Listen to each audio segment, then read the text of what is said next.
welcome back, fellow Blues fans, to the Free Blue Boys podcast. Thank you to our viewers and listeners for joining us again. And of course, if you're new to our channel, please remember to like, subscribe, and hit that bell notification button so you never miss a new upload. Please consider subscribing to the channel as well as following us on our social media platforms, links to which are on the screen now and in the description below.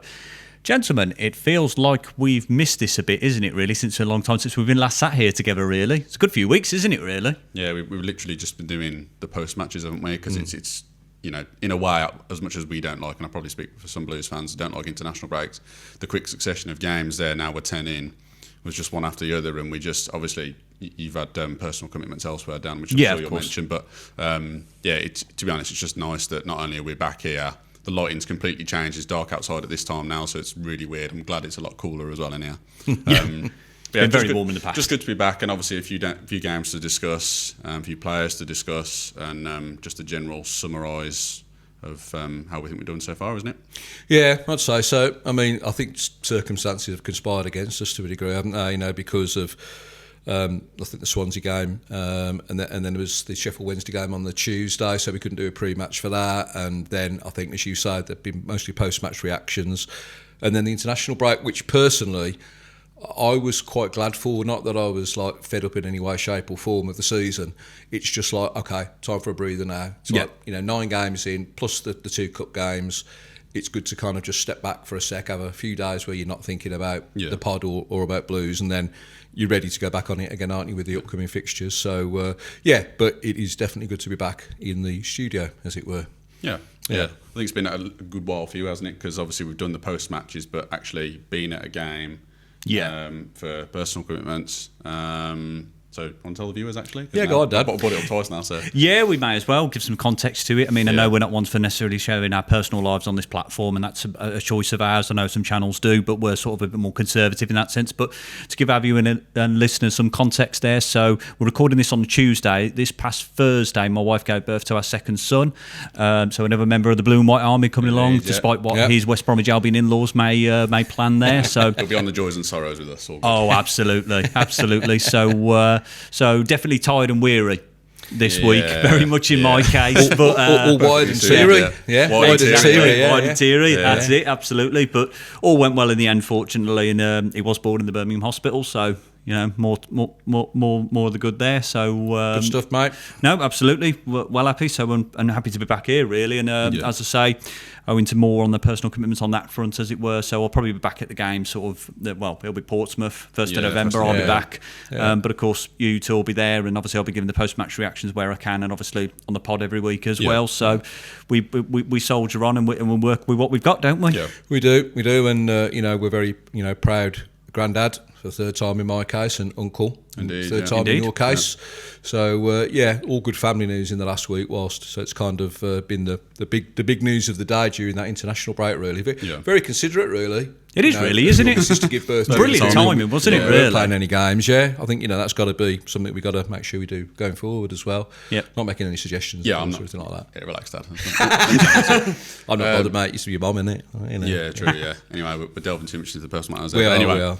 Back to the Blues. So obviously summarising really how I think we've done 10 games in, and I remember saying on an early episode, I think after 10 games or around 10 games, we're going to get a good idea of what we're about. And contrary to that, I actually think that, just to touch on it, we're not quite bedded in and set in yet in terms of some of the players and the players in the system and where they're best suited. And a lot of Blues fans online have been saying that it looks like Chris Davies hasn't actually found his best 11 just yet. Obviously, Marvin Dux has played 1 or 2 games, looked very good. We talked in the past about his link-up play. Kanya Fujimoto hasn't had enough game time yet. So I think, and obviously Roberts as well, who's come in on the wing, and obviously Dimmy's just got injured.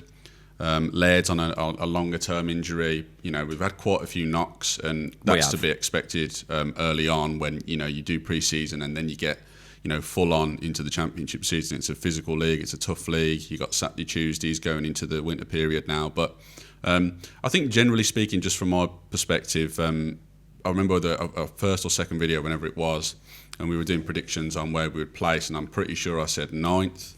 And I think just to think off it straight off the bat, and I think some of it is the expectations maybe that we've put on ourselves, whether it be the owners or the fans or feeding off each other. I would have thought probably would be higher, just on that very basis. But I'm absolutely not disappointed with how we've started. And I think a lot of it is just the reality of this league, which we've been reminded of by a lot of away fans in games that we've done post-matches. We have, actually. Yeah. We're well aware, lads. We were in the Championship for God knows how long, 14-odd seasons before we went down. We know how it works, and I think on that basis, a team that's just come up from League One with a lot of new players, we've done well, and we've just got to kick on from here, haven't we? We have really, and like you say, I do believe in what you mentioned there, Joe, in that Chris Davis hasn't found his best 11 yet. I think that's in part due to injuries, like you say, Ethan Laird, Fujimoto maybe not getting some minutes, even though he hasn't taken any knocks. Dutch is out now, of course, as well. So it thins the amount of players he's got to choose from in the squad, which makes that challenge even more so of finding your best 11, doesn't it? And we're not the only team that's fell victim to that. There's plenty of other teams in the division that have found that issue as well. Some of those, of course, have dropped down, come down from the Premier League into the Championship this season. Some have come up new with us, of course, with League One as well. And it's kind of that, it's still very much, even though it may not seem it, considering how many games we've now played in the league alongside other teams in the division, but it still very much feels like a bedding in period, doesn't it? Like we're still finding our way, not only in the terms of way, but in terms of play, how we approach games, because, oh, good Lord, we know how many complaints there have been recently about the style of play we've had, how we've approached games, how we've maintained possession and not really seen any fruits of our labour from it. We've seen that come better recently, haven't we, in recent games? In Wrexham, because we in the post-match we all touched it and didn't win. And we I think did. A lot of fans are going off of that and saying, okay, we have to take that forward now. The difference in those two halves was night and day. Yeah. And now it's about how can we put all the pieces together and really put in a performance, and we play Hull on Saturday, isn't it? So Yeah, I think so. I think it's interesting, isn't it? Because our whole perception of how we think we've done is quite deeply embedded in how we did, last season. And not only that, but you ally that to the expectation setting by the board and by the club as a whole, I guess, really. I mean, Chris Davis hasn't really come out and kind of said, this is what we're going for. He's played it down a bit more. But certainly the hierarchy have put it up there. I could argue that, let's say that we'd stayed up in the Championship the season that we did go down, and this season that we're now in had been played straight after, we'd probably be marginally more happy now, because you think, okay, solid start, given all the shite that we've had in the last 10 years. You'd have looked at it and you'd have said, yeah, okay, that's not brilliant, but it's not awful. It's a damn sight better than where we've been. Yeah. So that just probably highlights a little bit about expectation levels, doesn't it? If you'd have kind of said, well, we're a team that needs to just have a bit of stability in the Championship after a traumatic season last year where we stayed up on the last day, you'd have thought differently. But now somebody's coming along and saying you've got 111 points, you've got the world record for the number of wins in a season and that kind of thing. And because you're saying we're going for double promotion Ipswich style, all of a sudden we're seeing things differently. Most teams that come up from League One, if they've had a solid start in the way that we have with 3-3-3, 3 of each, that'd be, okay, that's all right. We've done all right. We've consolidated. We're not in the bottom three. And we haven't been trashed by anybody, really. Apart from Coventry in our case, obviously, but there's reasons for that. But I think people would be all right with it, So, again, it's a matter of perspective, isn't it? I was just going to say, you've hit the nail on the head there, Dad. It really is perspective, and when you have a season like we had last season with the 111 points, as you say, and that pressure comes from, all sides, doesn't it, really? And to reenact that, I mean, you said the stat not long ago on one of the videos where there's, 5 teams that have ever done that, the double promotion, and...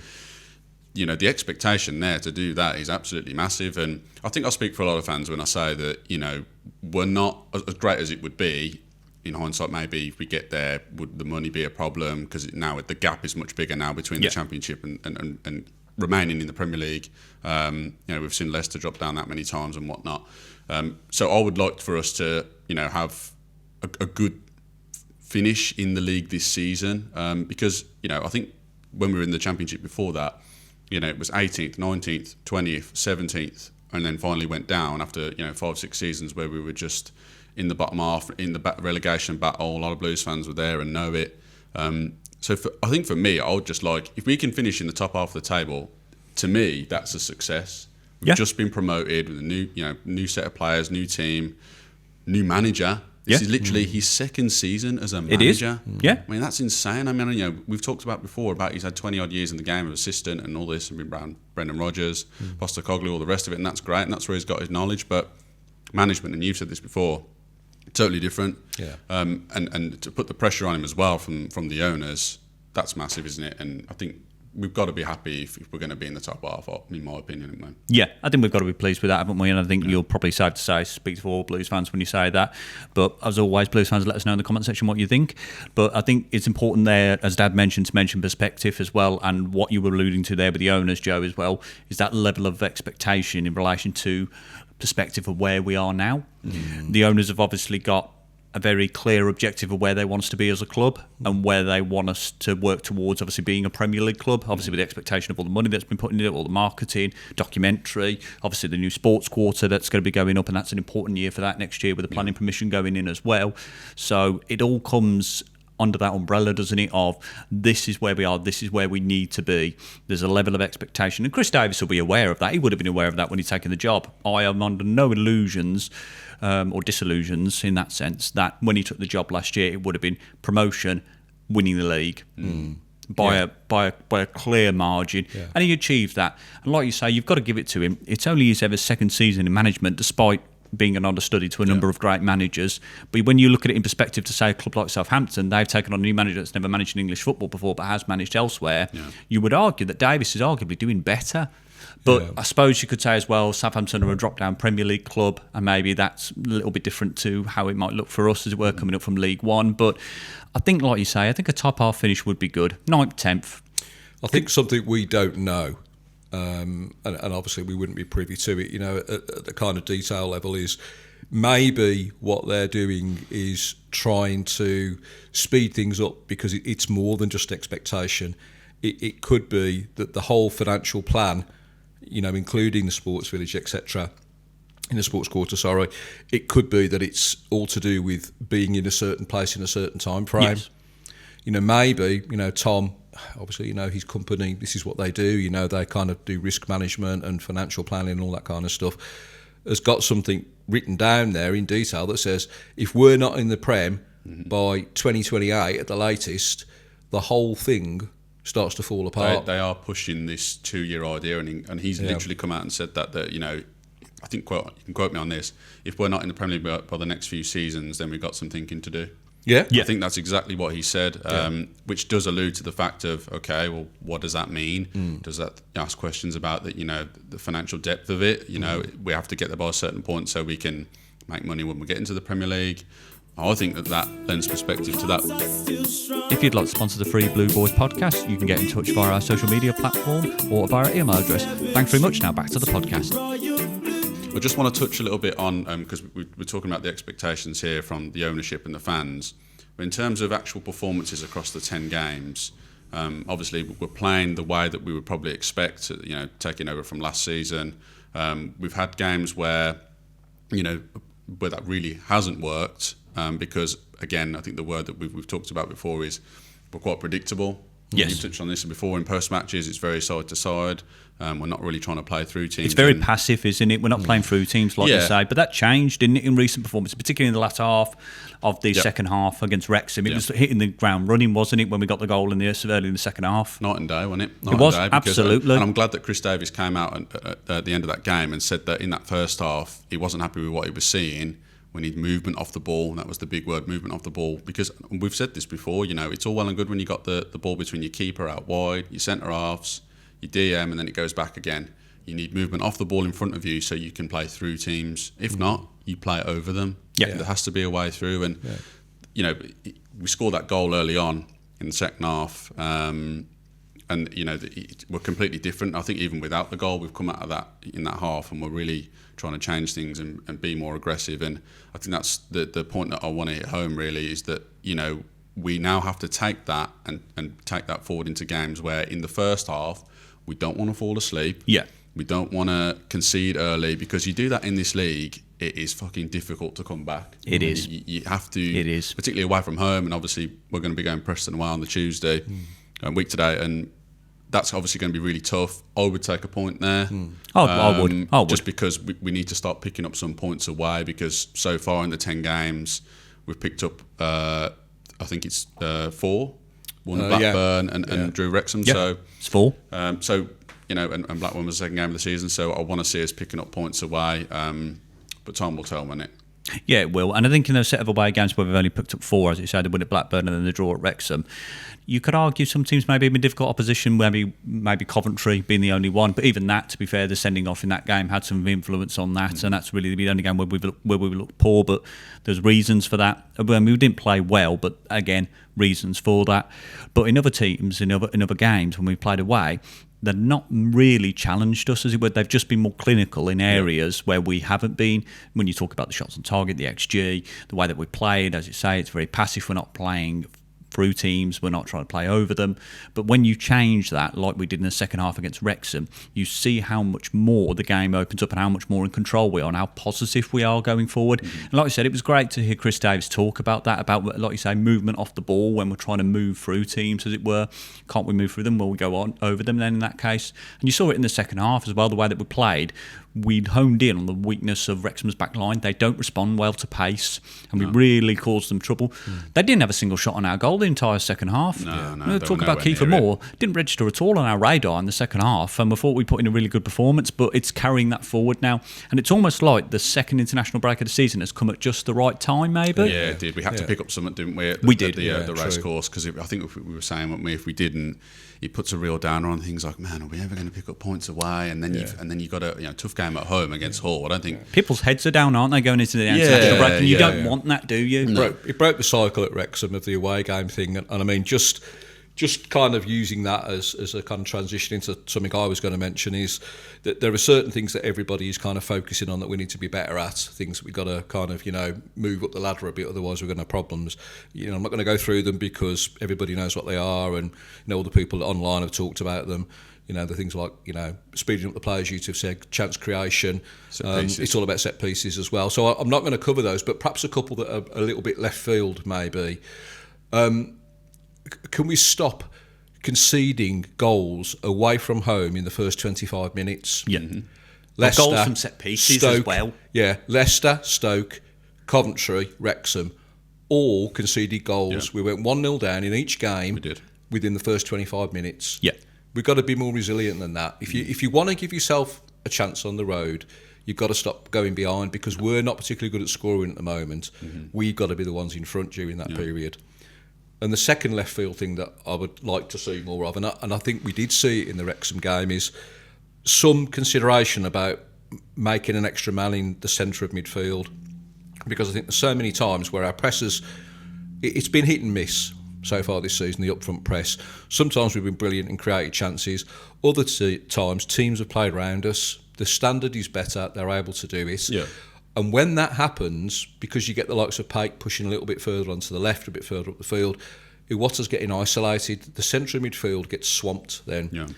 And I thought against Wrexham, what happened with Iwata kind of coming inside, inverting into the midfield from right back, that helped solidify that area more.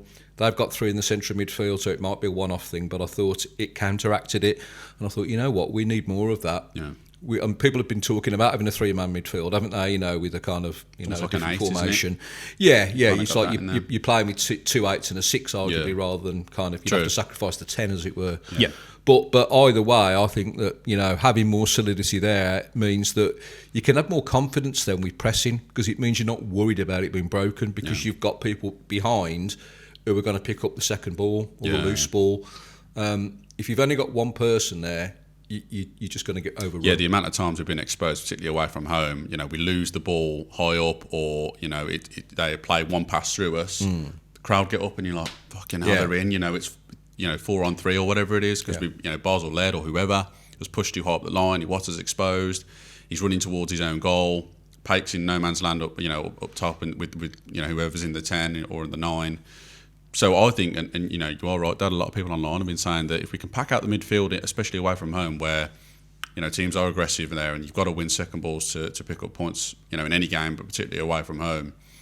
If we can start doing that, in hindsight, I don't think they're going to do that, because the amount of things that get suggested online of like, oh, we should totally do this. And you go, nah, fuck that. We're going to midfield again, packing it, obviously. But I think, overall, we're probably happy, aren't we, the three of us, with the start we've made, and again, like you said, Dan, it's just how we take it forward, isn't it? It is, absolutely. And of course, Blue Noses in the comment section, let us know, do you think this is still a betting in period for the Blues? Do you think Davis has got his best 11 yet?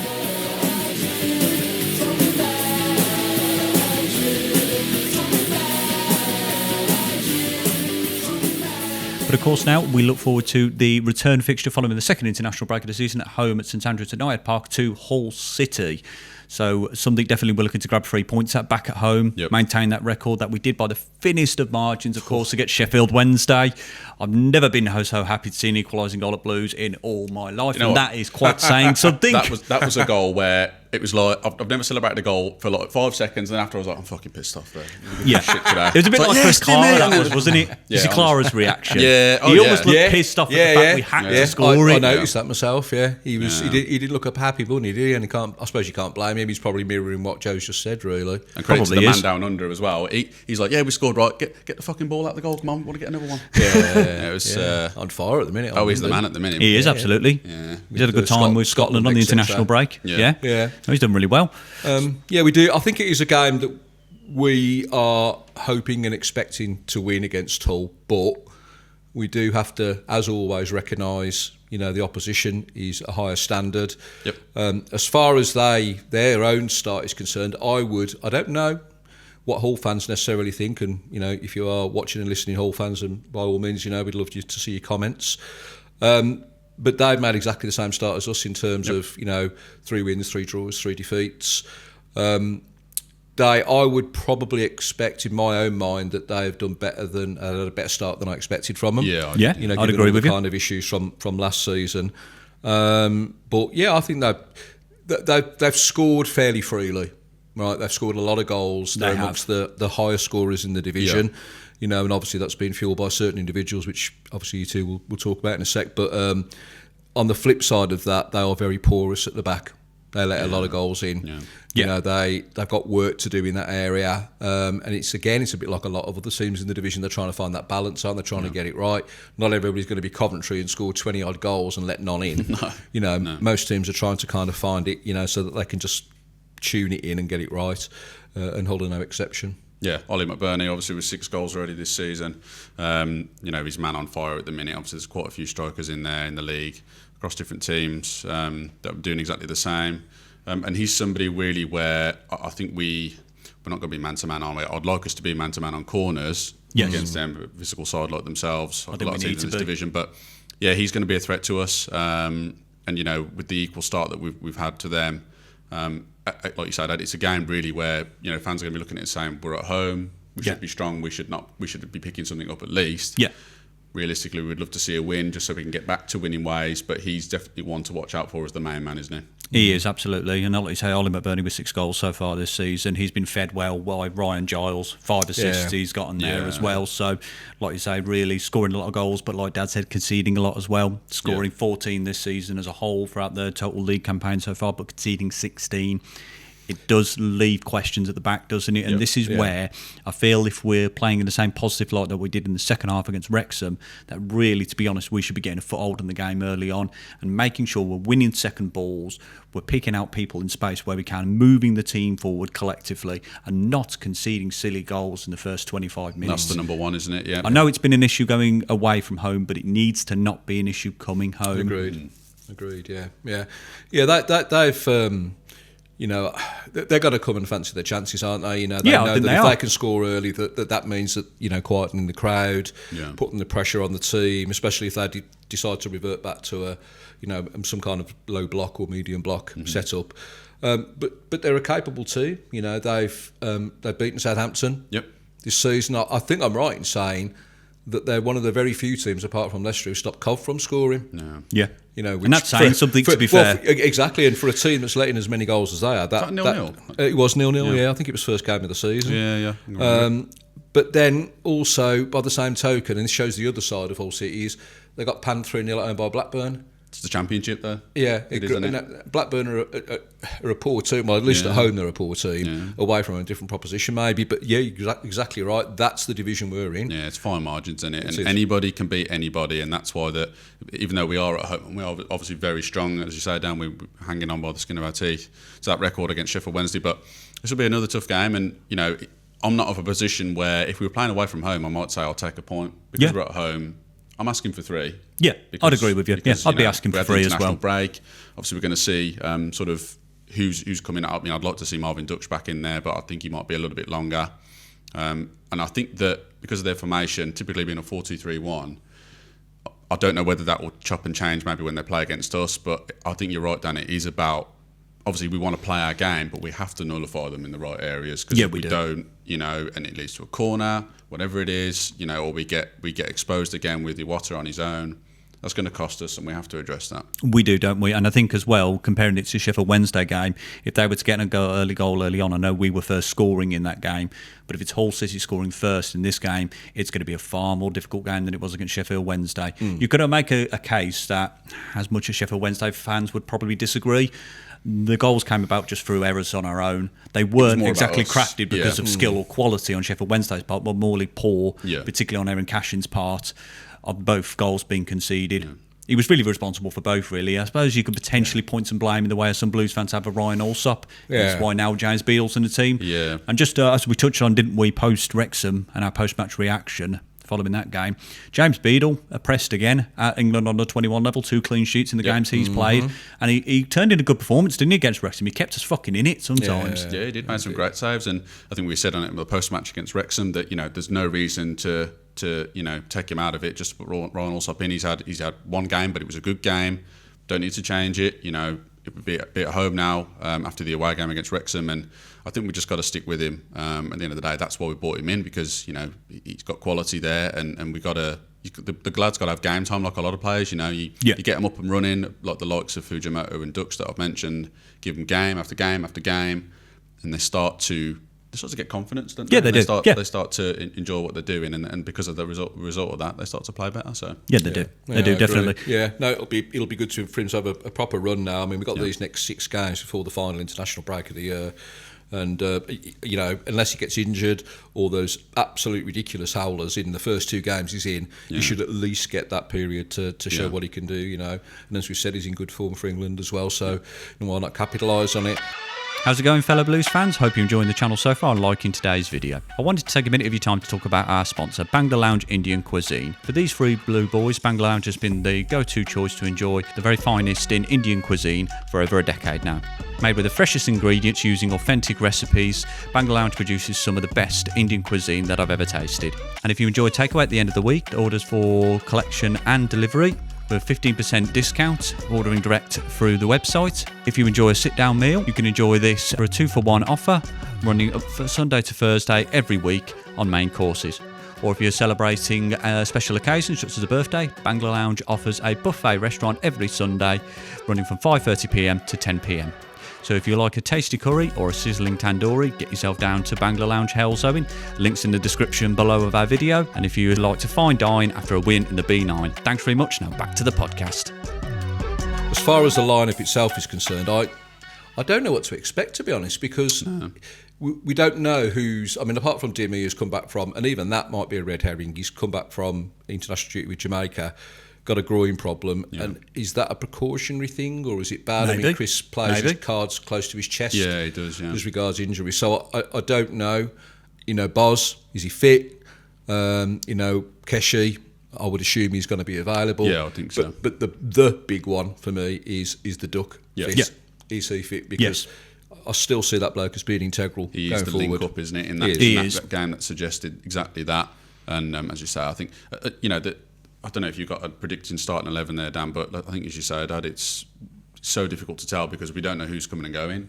This is what I was thinking, along the lines of Dad, actually, to be fair. It's like, do you think Boz is going to be back? Because he did go away with the Nigeria squad in the international break. So you think if he's going away, he's at least sort of training fit. So at least if he's training there, maybe he's going to be match fit when he comes back. Yeah. As you say, Damari, like you say, Dad, maybe that's a bit of a red herring because he took a knock with Jamaica and maybe he will be fit.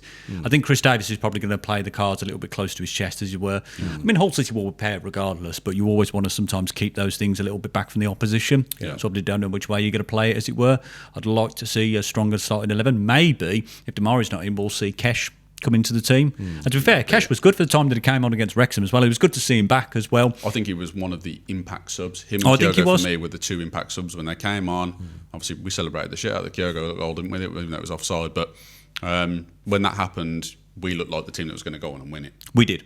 We did. That's very important in this league, the impact you can make off the bench, and whether that be Keshi or Dimmy, whoever it is. If Dimmy's fit, I would suspect that he starts, and vice versa, obviously, if it's Keshi Anderson. But I think, whichever lineup we go for, I think it's got to be true to who we are, how we play, but be aggressive. Win second balls. The crowd will be up. We have to be like we were in that second half against Wrexham. We do. As much as I'd like to see him in the team alongside Iwata, I'd rather see Iwata and Doyle. I still think it'd be Iwata and Paik. I still think Davis will go down the loyalty route with that and be played with safe with that, as it were. Even though I think Doyle would offer us more going forward, I suspect we'll probably see Stansfield in there again as well. And wide men, as I say, if he's fit, we'll see Damari and potentially Keshi as well. I'd like to see Kesh on there as well. In fact, I think it will probably be Roberts, so maybe starting over him, as it were. Roberts offers maybe a little bit more of what Davis likes to see out of the team, as it were, a bit more creativity, as it were. It's a good cross into the box, as much as a lot of the time, unfortunately, it doesn't come to fruition for us, really, whether it's attacking or defending, really, as we've alluded to with set pieces, as it were. And for Christ's sake, let's start just marking man-to-man at set pieces. It's just conceding silly goals that are needless and pointless. Yeah, drop the zonal bollocks, as it just seems to be confusing the shit out of everybody. We don't seem to be doing very much of either. It's kind of, we're just sort of a halfway. We don't decide what we're doing, and it doesn't really work. The amount of times they talked about this on commentary, didn't they, at the Wrexham game? It doesn't make sense at all. But it'll be interesting anyway to see what happens in that respect. So, score predictions. What do we think, Dad? I'm actually going to go for a Blues win. I think it's going to be 2-1. Okay. So I think they'll score, because I think they've obviously got the record at the moment of scoring fairly regularly. But they're, like I said, they've got problems at the back. And I think if we're on the front foot, the crowd behind us, score early, and we've got the key players back, I can see it's getting over the line with that one. So rare for my usual pessimistic self, but 2-1 win. What's happening there with the international break? Yeah, the Lyndon Dykes spin. I have been ill over that period, so it's obviously something that's fucked with my brain, isn't it? Really, but you were the man down under. That's right. The Lyndon under. Dan, what do you think? I'm going to go with Dad as well. I'm going to go 2-1. I think we'll get a foothold in the game early on. I think maybe they'll come back into it maybe late in the first half, as it were, maybe early in the second half, drop back a bit. But I think maybe some changes, make it more positive, and we'll get the second goal. Or maybe we might get a couple before they even respond, as it were, sort of a bit of a nervy finish where you don't want to settle for the draw, so you're trying to play out for the win. So it wouldn't be Blues if it wouldn't be like that. But I think it'll be 2-1 Blues. I've unfortunately probably caught a little bit of the pessimism bug, but I think just because they can see goals quite a lot, score a lot of goals, we are at home 2-2. Okay. I'm going 2-2 because I just think, and who scores first and all the rest of it, I don't know. But I just think in the situation where we're 1, we're even 2-0 down, or we've pulled one back, the crowd will get us up. It is the 12th man. No, I wouldn't like that. I don't want a point, but I do think that's what it will be. I get where you're but I do coming hope from. you're both right. Yeah. And we take 3. Indeed. And indeed, we'll be back with our post-match reaction following the Saturday's game against Hull City at St Andrews Knighthead Park. Gentlemen, thank you very much for your contributions again. It is good to be back. Pleasure, yeah. It is good to be back. Yeah. Really is. Yep, 6 more games now. Fucking international again. Brilliant. Hey, brilliant. Absolutely. It'll be Christmas. Yeah. Yep. Yeah, it will be, absolutely. Top and of Christmas? course, Yeah, I'd say so. yeah, it will be, actually. League One, yeah. Points record of the Championship, here we go. HMS Pistol League's back on, isn't it? It is. Absolutely. Yeah, well, Coventry fans are laughing at us now. Yeah, they probably will And be, so actually, to be and so fair. they should at the Yeah, minute. true. They can, actually. It's fair play to them in that Wrap respect. us up, Dan, before we embarrass ourselves. Yeah, we will do, absolutely. Blues fans, in the comment section, let us know what your score predictions will be for this Saturday's game at Hull City and what potentially the starting lineup might be for Chris Davis. But of course, until then, fellow Blues fans, if you liked today's video, please remember to drop a like, subscribe if you haven't done so already, and leave a comment in the comment section. If you haven't done so already, please follow us on our social media platforms, links to which are on the screen for you now in the description below. But until then, fellow Blues fans, stay true to the Royal Blue and keep right on. Keep right on.